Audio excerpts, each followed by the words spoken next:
भारत विश्व का दूसरा सबसे बड़ा गन्ना उत्पादक देश है। भारतीय चीनी उद्योग का वार्षिक कारोबार 80,000 करोड़ रुपए अनुमानित है और यह 50 मिलियन किसानों और उनके परिवारों की प्रमुख आजीविका का प्रतिनिधित्व करता है और चीनी मिलों और संबंधित उद्योगों में 5 लाख से अधिक कुशल और अर्ध कुशल व्यक्तियों को प्रत्यक्ष रोजगार प्रदान करता है। उड़ीसा में भी गन्ना सभी जिलों में उगाया जाता है, लेकिन उचित तकनीकी ज्ञान के अभाव में गन्ना किसानों को अक्सर नुकसान होता है। इसी को ध्यान में रखते हुए टाटा ट्रस्ट ने एक स्वयंसेवी संस्था निर्माण की मदद से नयागढ़ जिले के गन्ना किसानों की मदद के लिए हाथ बढ़ाया है।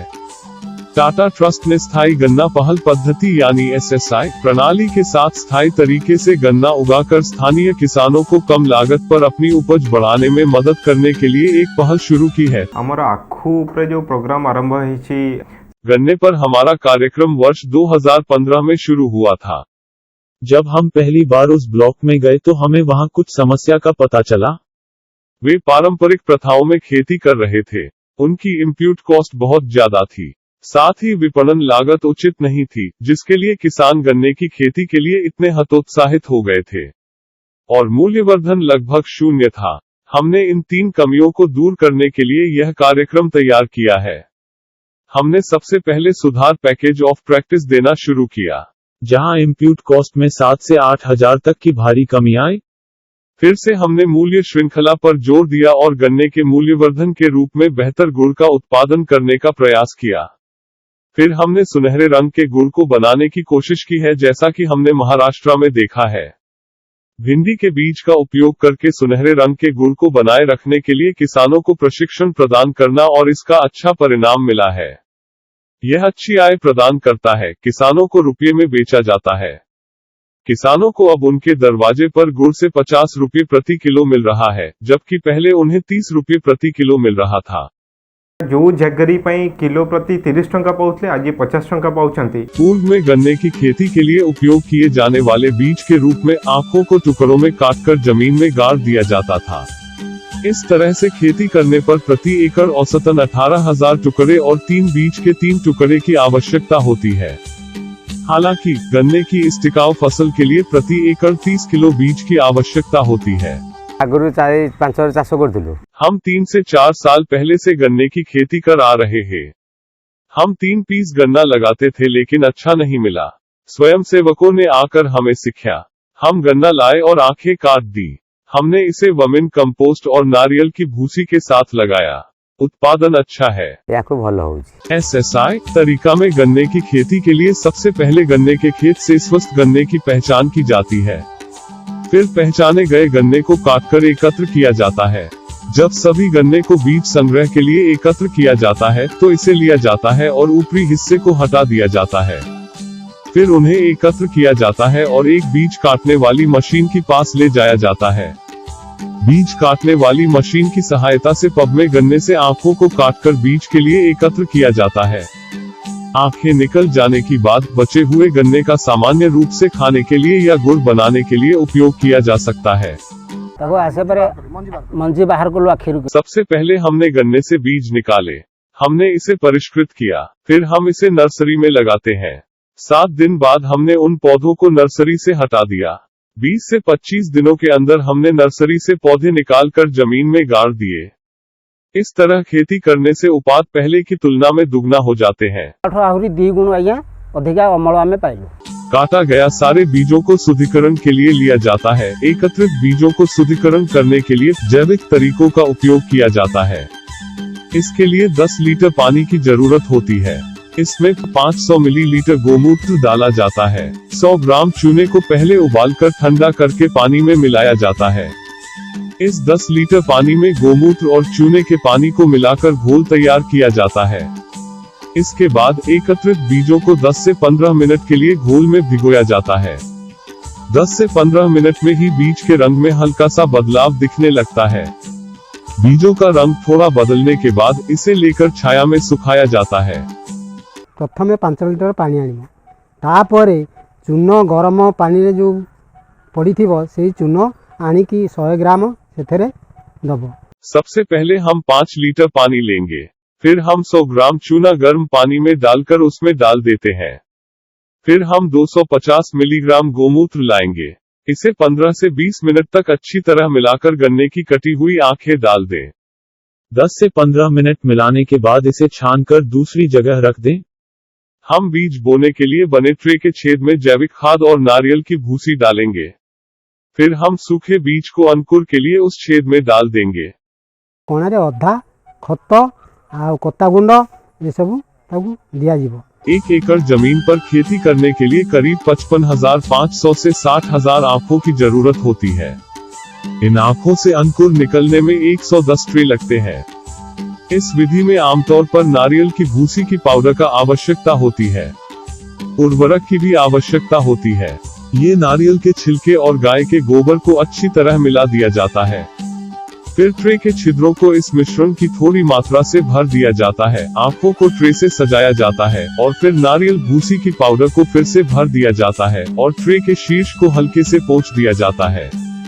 फिर इन्हें सावधानी से छायांकित क्षेत्रों में रखा जाता है। बीज ट्रे को प्लास्टिक की चादरों से ढक दिया जाता है। सावधान रहें कि रोशनी या हवा को ट्रे में प्रवेश न करने दें। गोटे गोलेई पॉलिथिन ता भीतर हमरो ट्रे तक सेट हो। इस गोल पॉलीथिन के अंदर हमारी सारी ट्रे रखी हुई थी, क्योंकि न तो हवा होगी और न ही कोई प्रकाश प्रवेश करेगा। पॉलीथिन का मुंह बांधकर 7 दिन तक रखा जाएगा। 7 दिन में पॉलीथिन खुल जाएगी। उस समय छोटे छोटे अंकुर अवश्य रहे होंगे। ट्रे को नर्सरी में ले जाया जाएगा। इस पर 15 दिन पानी दिया जाएगा। 15 दिनों के बाद इसे लिया जाएगा और जमीन में लगाया जाएगा। मेन फील्ड रे लगे। वे 8 से 10 दिनों में अंकुरित हो जाते हैं। पानी की मात्रा के आधार पर पौधों को उनकी आवश्यकता के अनुसार पानी प्रयोग किया जाता है। हमें जैविक खाद और नारियल की भूसी उपलब्ध कराई जा रही है। हम ट्रे में जैविक खाद और नारियल की भूसी डालकर बीज लगाते हैं। फिर ट्रे को 7 दिनों के लिए काली पॉलिथीन में रखा जाता है। इस प्रकार खेती करने से अच्छी पैदावार होती है, लाभ भी अधिक है। मिट्टी में पौधे रोपने से पहले मिट्टी को अच्छी तरह से जोतकर और मिट्टी को अच्छी तरह से कुचलकर मिट्टी को समतल कर दिया जाता है। फिर पंक्ति को पंक्ति से पंक्ति में 3 फीट और पेड़ से पेड़ तक 2 फीट मापकर मापा जाता है। उन निशानों पर रोपण से पहले रोपे को ट्रे से हटा दिया जाता है और जमीन में लगाया जाता है। मशीन द्वारा मंजी बाहर करके ताको चारा हमने बीज को मशीन से काटकर नर्सरी में डाल दिया। पालन पोषण किया। हम उसे 4 दिन बाद बाहर ले जा रहे थे। आज 15 दिन बाद हम इसे लाएंगे और अपनी जमीन पर पंक्तियों में रोपेंगे। किसानों को जैविक रूप में खाद और कीटनाशक बनाना सिखाया गया है ताकि वे बहुत अधिक रासायनिक उर्वरक या कीटनाशकों का उपयोग किए बिना कम लागत पर अधिक उत्पादन कर सके।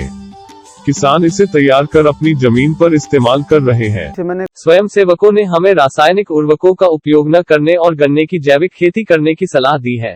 वे इस बात पर जोर देते हैं कि जीवामृत लगाने से गन्ने की खेती अधिक उत्पादक होगी। इसलिए उन्होंने हमें भुवनेश्वर और पानीकोयला में प्रशिक्षित किया है। गन्ने को पानी की बहुत आवश्यकता होती है, इसलिए किसान पानी का ज्यादा इस्तेमाल करते थे। पानी की बर्बादी रोकने के लिए किसानों को ड्रिप इरिगेशन की जानकारी दी गई। फिर से पानी का उपयोग और ज्यादा कम करने के लिए मल्चिंग विधि अपनाना भी सिखाया गया, जिससे कम पानी लगाकर अधिक उत्पादन संभव हो सका। पुणी आम चिंता कलु जे ना आउ टिके इनपुट रे केमती कम कर पारू, कारण वर्तमान जो सुस्ताई आखु चाष योजना जो कार्यक्रम आम से नेलु जहाँ फल कि इनपुट कॉस्ट पारंपरिक हमने फिर से इनपुट लागत को कम करने की योजना बनाई। जब हम करबार में अपनी लघु उद्योग पद्धति को लागू करते हैं तो हम पारंपरिक पद्धति की तुलना में इनपुट लागत में 6 से 7 हजार तक की कमी कर सकते हैं और आय 40 से 50 हजार प्रति एकड़ तक बढ़ा सकते हैं। 2018 की शुरुआत में हमने योजना बनाई थी कि कैसे इनपुट लागत में और कमी की जाए। गन्ने की खेती में पानी एक मुख्य इनपुट था, इसलिए हमने सोचा कि अपने अभ्यास में पानी की लागत को कैसे कम किया जाए और इस पर एक अध्ययन किया और धान के आवारा और अन्य सूखे पत्तों के साथ मल्चिंग के लिए गए। प्रायोगिक आधार पर हमने पानी की खपत को कम करने के लिए 20 माइक्रोन काली पॉलीथीन का उपयोग किया है। हमने देखा कि 62.37% पानी ने बचाया और उचित तापमान बनाए रखा और मारा। अंत में खरपतवार नियंत्रण मल्चिंग की एक बड़ी सफलता थी और जड़ प्रणाली की वृद्धि में वृद्धि हुई और अधिक टिलर विकसित हुआ और यह किसान को गुणवत्ता वाले गन्ना और अतिरिक्त आय का उत्पादन करने में भी सहायता करता है। पॉलिथिन टाइटा हीट को ऑब्जर्व कर रखिबो तेणु शीत दिन पूरा टेम्परेचर टा मेंटेन कर रखिला। SSI विधि से पौधरोपण करने से पौधों में अधिक जगह बची। नतीजतन निराई प्रबंधन आसान हो गया। बीच में पर्याप्त जगह होने के कारण पौधे से पौधे के बीच घूमने के लिए पर्याप्त हवा मिलते हुए पौधे मजबूत और रोग मुक्त हो गए। गन्ने का पौधा उगने के पहले 3 महीनों में खेती की अंदर अंतर फसल करना सिखाया गया है। परिणाम स्वरूप किसानों को अंतर फसल की खेती से उनकी भूमि से अतिरिक्त आय प्राप्त हुई। हमें धाड़ी रोइबा द्वारा दूर से पंक्ति पंक्ति में निराई प्रबंधन करना आसान हो जाता है। हम अंदर सब्जी की खेती इंटरफसल के रूप में कर रहे हैं। यह हमारे लिए एक अतिरिक्त आय है। रोजगार हो। पिछले कोई सालों से क्षेत्र के किसान पारंपरिक तरीके से गन्ने की खेती करते आ रहे हैं।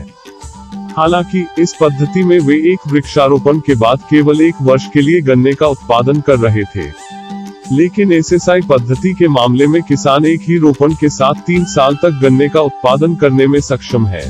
गला वर्ष आमे जत्तिकी मु पाइथिली पिछले साल मुझे पिछले साल की तुलना में 50,000 रुपये मिले।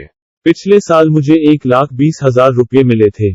उसमें से मैंने उत्पादन लागत के संबंध में 20,000 रुपये खर्च करने के बाद 1 लाख रुपये तक की बचत की। इसमें मेरी बेटी की शादी हुई। इस साल मैं और भी ज्यादा कर रहा हूँ क्योंकि मैं अपना सारा कर्ज चुका दूंगा। पहले यहाँ के किसान पारंपरिक तरीके से गुड़ पकाते थे, इसलिए उन्हें गन्ने का रस निकालने के लिए बैल का इस्तेमाल किया करते थे। वहां से उन्हें रस एकत्र किया करते थे और गुड़ बनाने के लिए स्थानीय तरीके से पका रहे थे। गुड़ बनाने की बाद बचे हुए गन्ना को चीनी मिल में बेचा जाता था। दुर्भाग्य से यहाँ का चीनी मिल बंद होने से किसान मायूस हो गए। इस समस्या के समाधान के लिए टाटा ट्रस्ट की ओर से किसानों को बाजार की मांग को देखते हुए उच्च गुणवत्ता वाले सुनहरे रंग का गुड़ का उत्पादन करने का प्रशिक्षण दिया गया। किसानों को गन्ने का रस निकालने के लिए स्वचालित जूस निकालने की मशीन प्रदान की गई।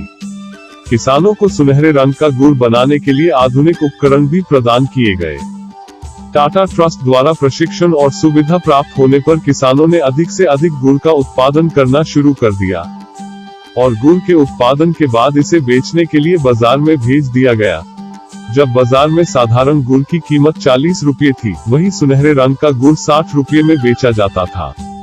परिणाम स्वरूप किसान अपनी वित्तीय स्थिति को बेहतर तरीके से बदलने में सक्षम हुए। अनुभव कलु जे हमने महसूस किया कि कम उपज और खेती की लागत बढ़ने के कारण गन्ना किसान एक महत्वपूर्ण दौर से गुजर रहे हैं। इस मुद्दे को हल करने के लिए हमने सतत गन्ना पहल की शुरुआत की थी। SSI पद्धति में जैविक प्रयोग के कारण बेत की वृद्धि अद्भुत थी। पहले हमने 2008-09 के दौरान नयागढ़ में और फिर AGSRI के सहयोग से छोटे पैमाने पर SSI की शुरुआत की। पिछले 3 वर्षों 2015-18 में हमने इसे काराबार GP भापुर ब्लॉक के और टाटा ट्रस्ट के साथ SSI पद्धति में 812 किसानों को शामिल किया। किसानों के साथ बदलाव देखा जा सकता है, आत्मविश्वास बढ़ा और उनकी आजीविका में पर्याप्त सुधार हुआ। जीवन जीविका अवस्था सुधरी पारि। यह भी देखा गया है कि SSI विधि से गन्ने की खेती करने से किसानों को प्रति टन अतिरिक्त 10 से 15 प्रति एकड़ मिल रहा है। वास्तव में सतत गन्ना पहल पद्धति ने किसानों के लिए बेहतर जीवन और बेहतर आय का अवसर प्रदान किया।